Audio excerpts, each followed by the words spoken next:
su verso 53. Dice la palabra en el nombre del Señor Jesús. Terminada la travesía, vinieron a tierras de Genezaret y arribaron a la orilla.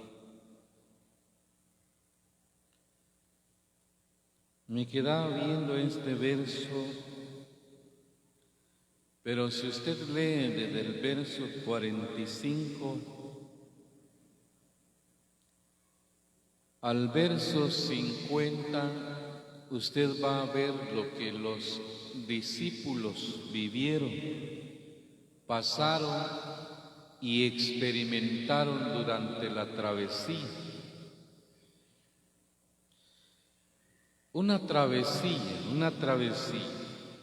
un año, ¿verdad? Un año es una travesía. Quiero mostrarle algunas etapas de algunos hombres que hicieron algunas travesías, como el verso dice.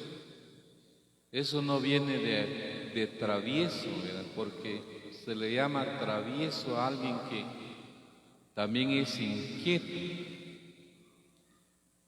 Pero se habla de una travesía cuando alguien emprende un viaje. Y quienes, por ejemplo, los que han viajado al norte han hecho una travesía tan grande, ¿verdad? Cruzan un país, pero luego dice que cruzan desiertos, cruzan ríos, cruzan lagos, pero cada cosa de ellas se le llama, bueno, hay que atravesar, es cruzar, es ir.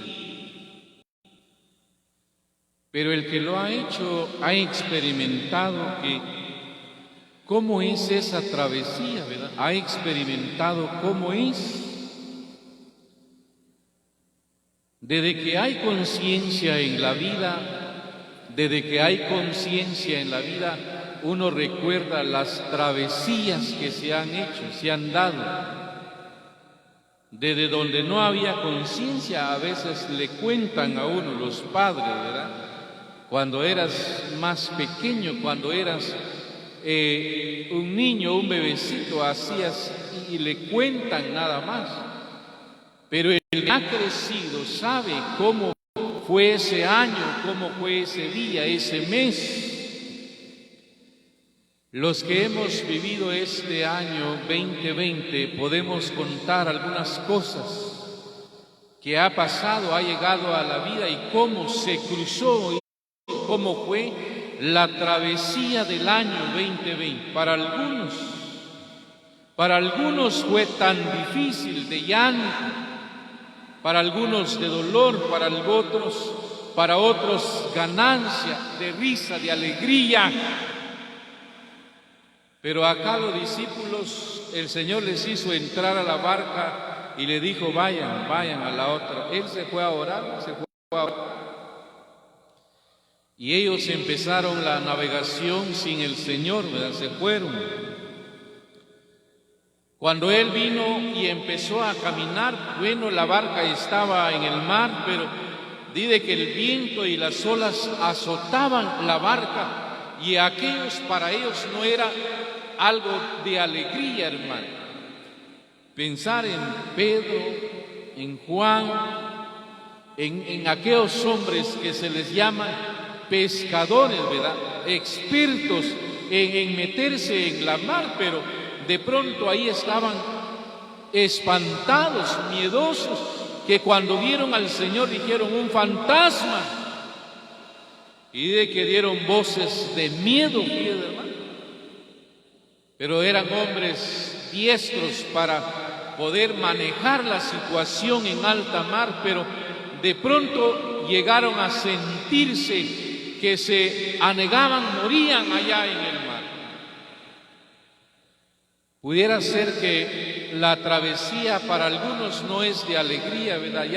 Ya mencionaba, para algunos, tal vez fatigados, cansados, sin fuerzas, como ya no querer seguir, ya no querer avanzar, ¿verdad? Pero cuando el verso dice terminada la travesía, dice que vinieron a tierra de Genezaret, salieron de la barca, pisaron tierra firme, qué alegría. No todos se suben a una embarcación para poder navegar tan siquiera por distraerse en algo, no todos. Hay quienes dicen yo no me voy, no me subo, no, tienen miedo a ir. Pero a veces, aunque uno no quisiera, hay que avanzar, fíjense, hermano, hay que avanzar. Y dicen, bueno, hay que ir a la otra ribera, hay que ir, de ley hay que ir a la otra ribera. Yo miraba que las travesías, ¿verdad?, que nos toca en la vida, he estado viendo algunos personajes en la Biblia y se los voy a mostrar un momento a usted porque de pronto pudiera usted y yo sentirnos fatigados en el camino, en el viaje, y pensar que no hay nadie. Tal vez los discípulos dijeron, estamos solos, acabados, hoy morimos, hoy llegó el día. Pero siempre en el momento oportuno ha estado el Señor. En ese momento, ahí ha estado el Señor para ayudar, para socorrer, a fin de que aquel siga esa travesía. No se estanque aquella mujer, hermano. Le voy a leer. Estaba viendo acá en la palabra del Señor porque ella realmente nos hace a nosotros alegrar y uno se da cuenta, hermano, de que cuando el Señor realmente le consuela a uno, si alegra y sigue ese camino, sigue el camino. Yo miraba acá el libro del Génesis 21, oiga lo que está escrito en el Génesis 21, tal vez una historia práctica en su vida, pero oiga, el capítulo 21, el verso es 15. Y levantó el agua del odre y echó al muchacho debajo de un arbusto y se fue y se sentó enfrente a distancia de un tiro de arco, porque decía, no veré cuando el muchacho muera. Y cuando ella se sentó enfrente, el muchacho alzó su voz y lloró. Y oyó la voz del muchacho, y el ángel de Dios llamó a Agar desde el cielo y le dijo, ¿qué tienes, Agar? No temas, porque Dios ha oído la voz del muchacho en donde está. Levántate y alza al muchacho y sostén con tu mano, porque yo haré de él una gran nación. El verso 19. Entonces Dios le abrió los ojos a Agar y vio una fuente de agua, y fue y llenó el odre de agua y dio de beber al muchacho. Yo miraba la historia de Agar, que le dan provisiones, ¿verdad? Le dan al muchacho y le dan el odre de agua y lo mandan a aquella mujer. Bueno, pero su destino era una ciudad, pero para llegar a esa ciudad tenía que atravesar un desierto, hermano, un desierto donde no había árboles, no había agua. Y mientras caminaba, el agua que llevaba en el odre, se le terminó el agua del odre. Cuando uno, ya le decía, piensa que está solo, abandonado o desamparado, uno puede tener actitudes y como que llegar a un cierto conformismo donde ya no hay esperanza, quien ayude, quien socorre, quien saque adelante a aquel. Agar sin agua y sin duda, tal vez el muchacho, ¿verdad? A veces tal vez en este tiempo la mayoría de personas, hermanos, la gente, sería raro a aquel que no tenga un quetzal en la bolsa, pero años, tal vez unos 20 años atrás, 15 por lo menos, tener dinero en la bolsa que se ande, como se dice, una reserva. Yo recuerdo la voz de un hijo que decía: yo como deseo ser tío, me decía en una ocasión, uno de los varones, yo deseo ser tío, me decía. Y de pronto lo hicieron tío, Pero llegó el día que me decía: ahora ya no quiero ser tío, papá, me decía. ¿Y ahora por qué ya eres tío? Ya no, digo, porque a veces, dijo, los sobrinitos llegan y dicen, ante la gente le dicen a uno: tío, un quetzal. Y uno no tiene un quetzal, papá, dijo. Y da vergüenza decir. Y los niños quebrantan el corazón cuando aquel llega y dice: un quetzal, un quetzal. Antes no se pedía un quetzal, nosotros pedíamos 5 centavos, 2 centavos, 3 centavos, comprábamos, pero ni siquiera eso había también. Costaba que papá daba 1 centavo, un par de centavos para que alguien fuera y comprara un topoillo, un pan, un refresquito y ya con eso, pero ese tiempo se ha ido. Pero ya le decía de que cuál era la voz del hijo de Agar, tal vez: mamá, agua, agua. No había agua en el odre. ¿Qué le daba a aquella madre, aquel que sin duda le decía: agua? ¿Qué más voy a hacer? Un día leía un proverbio que dice que las riquezas del rico, dice ese proverbio, son su ciudad fortificada, pero el desmayo de los pobres es su pobreza. El rico ese siempre habla y dice: mi médico, mi doctor, mi licenciado. Así habla el que tiene. Ya le dije a mi licenciado. Hay quienes dicen: ahí está mi mecánico, dice. Ahí dicen: mi mecánico, le ponen mi, porque solo llaman y aquel ya sabe que aquel tiene y paga. Pero el que no tiene no puede decir: mi doctor. No hay, se muere. Es un desmayo, se desmaya en su economía y no hay cómo sustentar, curar. Pero cuando uno logra esa travesía de la vida, hermano, la travesía de la vida, siempre llegamos cuando él mira que está aquel es fatigado y fatigado, pero de pronto le dice el Señor: tened ánimo, yo soy, no temáis. Se sube a ellos a la barca, se hace bonanza y una gran bonanza, pero el mar se tranquiliza, se aquietan las aguas, llega aquel que calma, sosiega, aquel que suple la necesidad. Agar, dijo ella, que se muera el niño, que se muera. Dios, hermano, en esa travesía que Agar llevaba, oye la voz del niño, de aquel jovencito que clamaba. ¿Cuál fue el clamor de aquel niño cuando decía tal vez: mamá?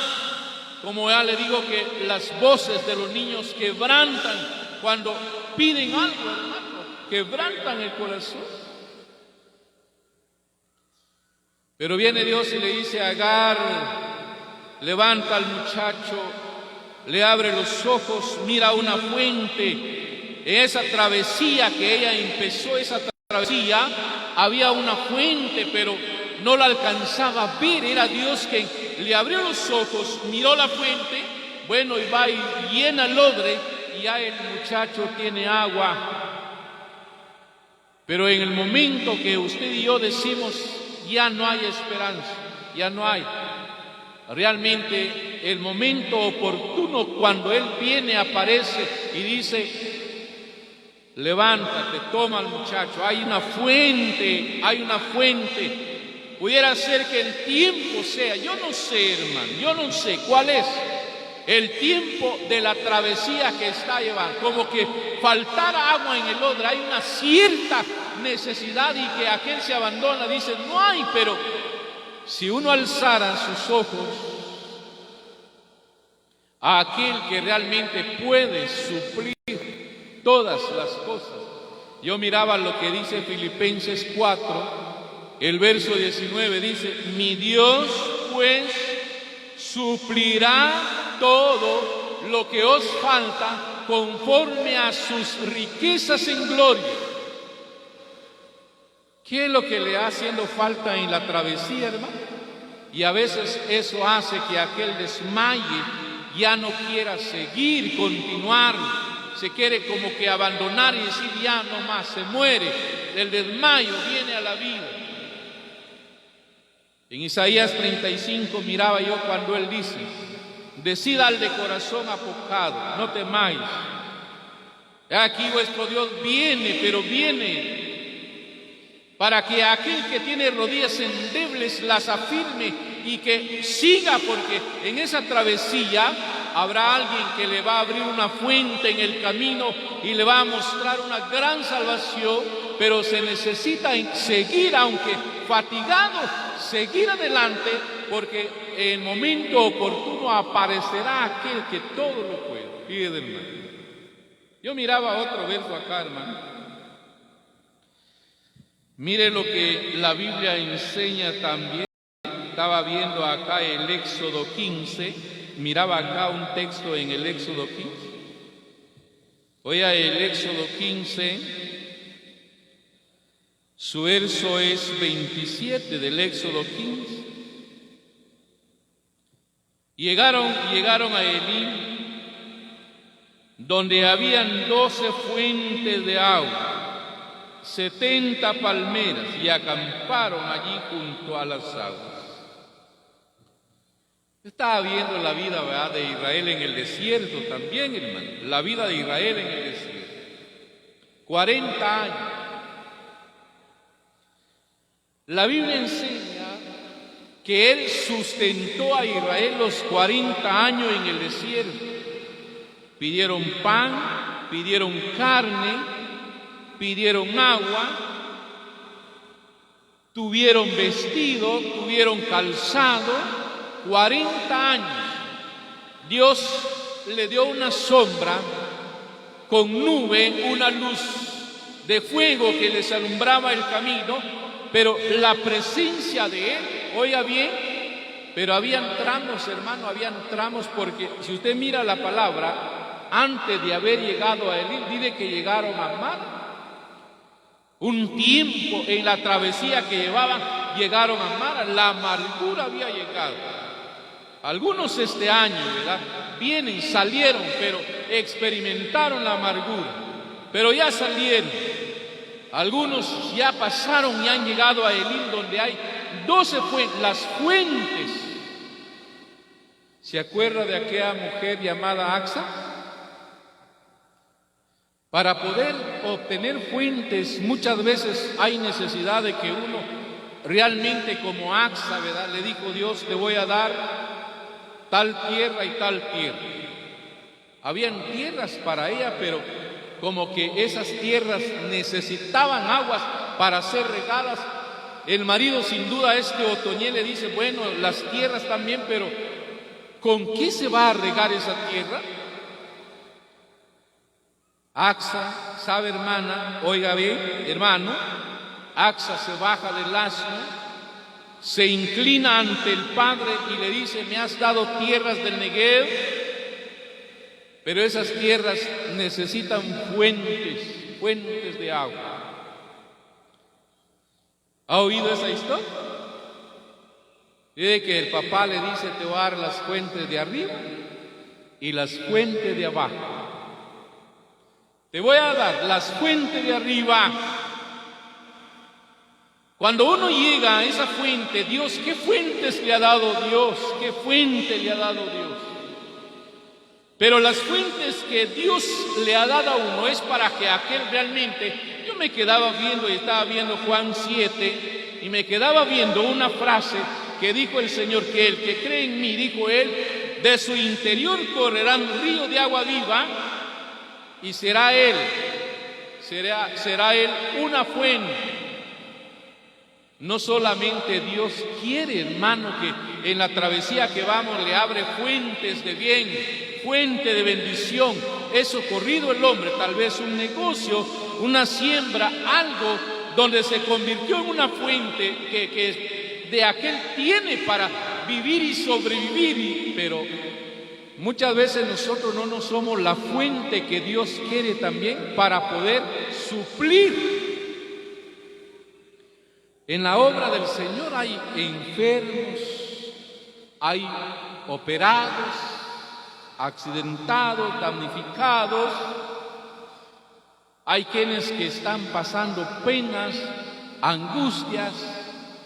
Tal vez en la travesía de ellos es el tiempo de la sequedad, el tiempo de la sequía,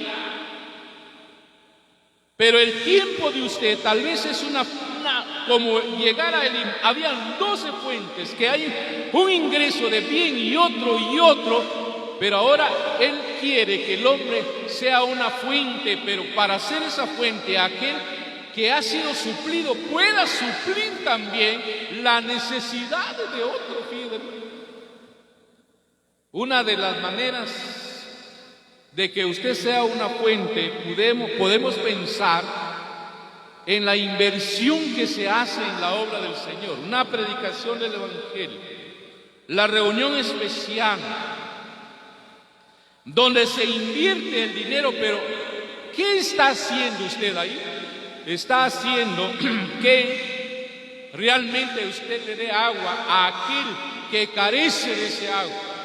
Si fuera en lo material bueno, Dios lo ha bendecido, también se puede convertir en una fuente para suplir las necesidades de otros también que están pasando necesidades. Llegaron a Él.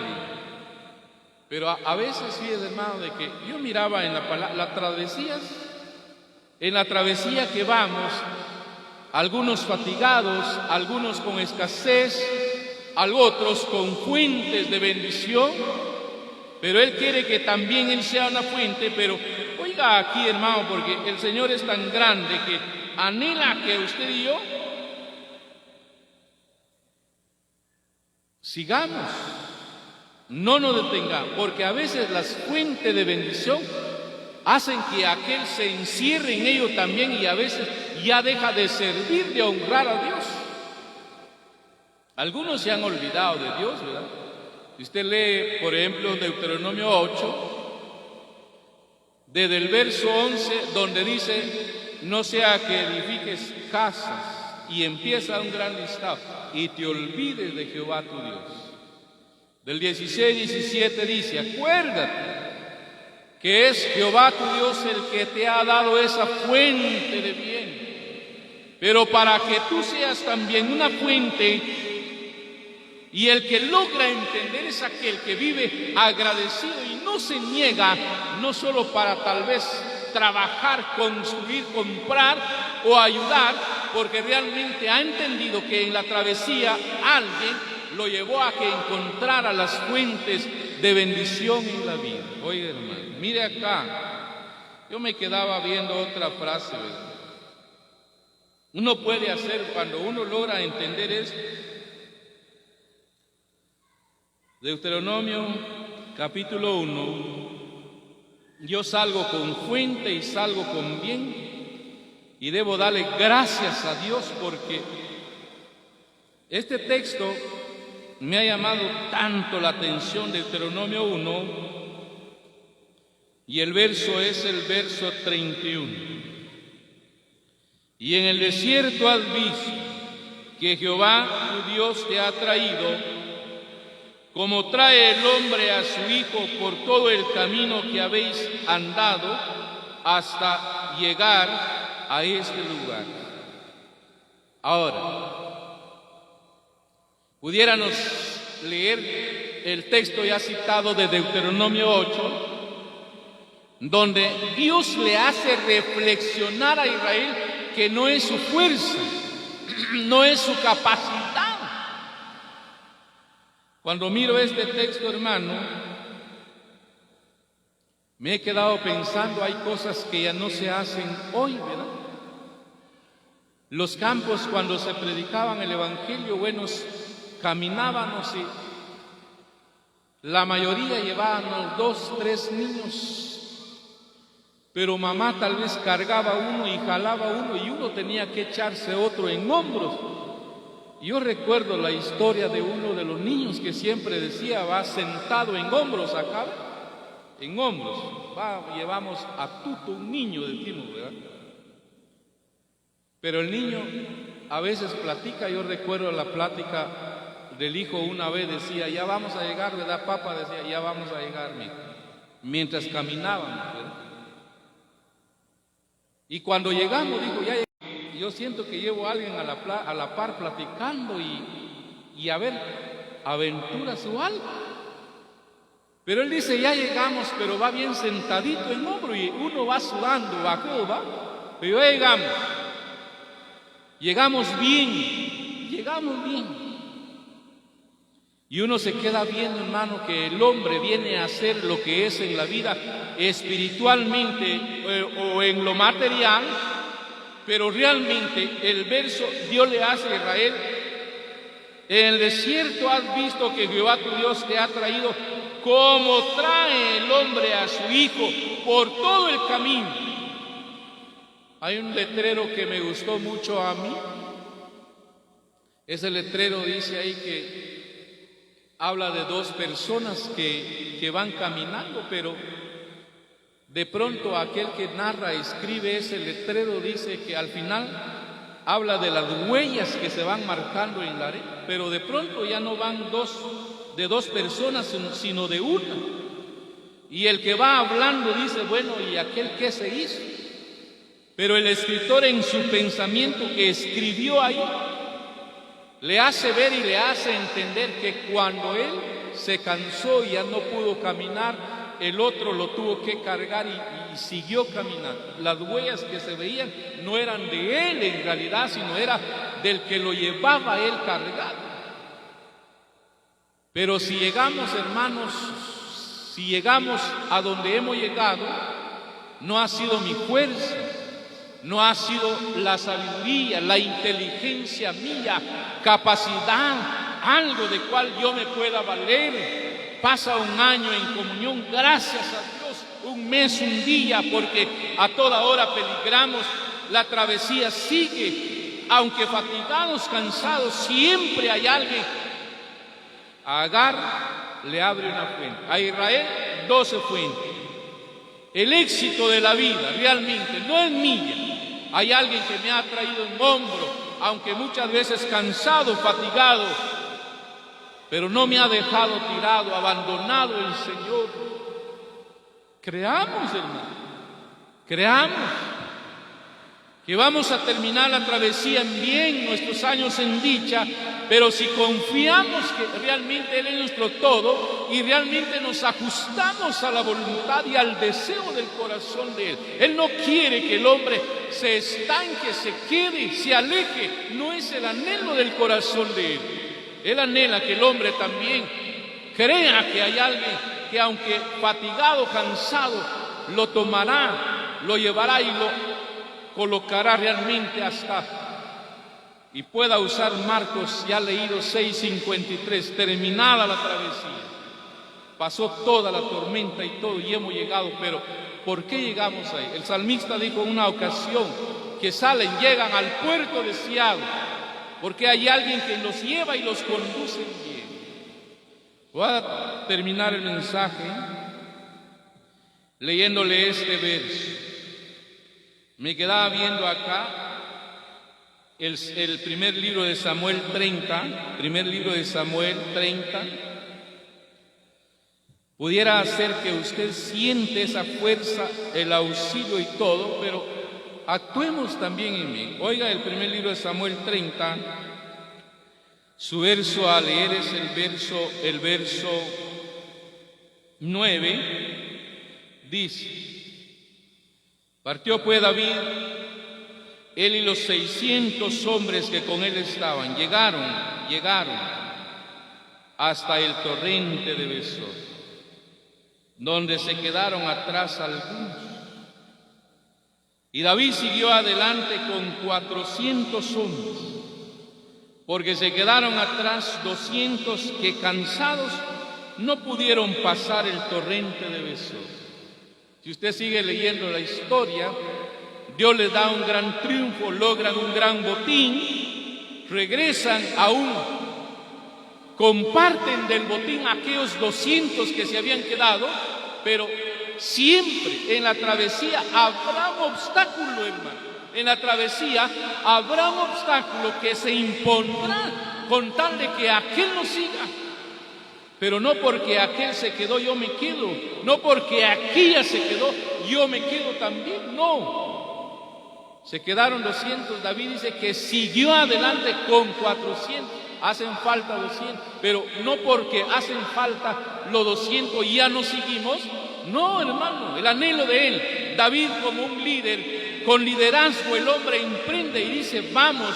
La motivación de él para el resto es seguir adelante. El anhelo del Señor, el Espíritu Santo, es de que todos, realmente, aunque alguien se quede estancado, se aleje, no por él, usted vive, existe, sino reaccionamos, que el que me ha realmente suplido todas las necesidades, el que me ha mostrado las fuentes, el que me ha traído hasta aquí, es el Señor, y no por eso yo voy a compartir con los que se quedan, sino mi deber es seguir, la orden de Él es seguir, porque después del torrente de Besor había un gran botín que esperaba a aquellos hombres, pero se necesita que cada día confiemos en el Señor, creamos que no estamos solos y que nos esforcemos para que también obtengamos las bendiciones que Él quiera darnos en la vida, si nosotros también nos esmeramos a seguir cada día más al Señor. Hermanos, no sabemos, el Señor puede venir, pero no quiere hallar a nadie descarriado, desprevenido, alejado, sino que nos quiere hallar siguiendo lo que Él haciendo lo que Él nos ha confiado. Que el Señor nos ayude a entender su palabra, las que Él nos ha hecho ver, que Él las bendiga en cada corazón.